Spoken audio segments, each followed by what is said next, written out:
Erev Tov à tous, Bezrat Hashem Itbarach, soir c'est les lois de deux grands tzadikim, Rabbi Moshe Sofer, le Khatam Sofer, et Rabbi Levi Yitzhak de Berditchev, que l'Amrit nous protège si Dieu veut.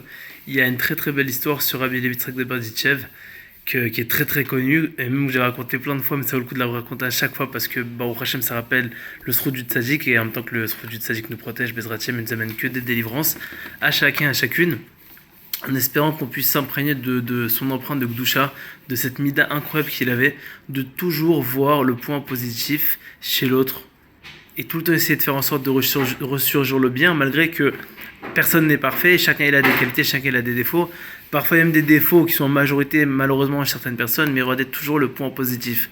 Et c'est incroyable. Il y a une histoire comme ça, il se baladait un Shabbat, et il a vu quelqu'un fumer. Et il lui a dit Shabbat Shalom. Alors bon, il était très connu parce que c'était le grand Rav de Berditchev, de sa ville. Et donc il lui a dit Shabbat Shalom. Avec Vodarav. Alors il lui dit t'es au courant que c'est Shabbat aujourd'hui? Il dit bah oui, je suis au courant. Il dit tu sais que c'est interdit de fumer aujourd'hui? Oui. Il dit mais tu sais que c'est très très grave? Il dit oui, je suis au courant, Rav. Et là il a les yeux vers le ciel, les mains vers le ciel, et il dit à Kadosh Baruch Hu, regarde comment ils sont incroyables tes enfants. Tu peux dire tout ce que tu veux, ils font peut-être toute la vérote du monde, mais une chose qui est sûre, c'est que ce ne sont pas des menteurs. Ça veut dire quoi? Ça veut dire qu'il n'a pas renié, dans le sens il a fait semblant entre guillemets que c'est du mensonge. Il n'a pas menti entre guillemets en disant que cette personne-là il fume pas ou quoi que ce soit. Bémet, il fume Bémet, c'est très grave, et la personne elle le sait, lui aussi il le sait. Mais il a fait en sorte de mettre en valeur le point positif qui n'a pas menti. C'est exactement ça qu'on doit faire, tout le temps essayer de voir le point positif chez l'autre, parce que les défauts il y en a mais ça sert à rien. Et dire à Rabbi Nachman, que ce mot te protège, les défauts ça affaiblit la force de l'âme.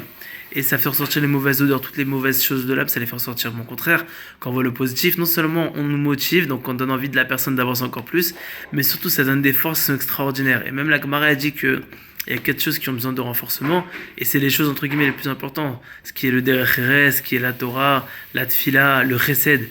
Toutes les bonnes choses, même ça donne renforcement. À plus forte raison, entre nous on a besoin de renforcement.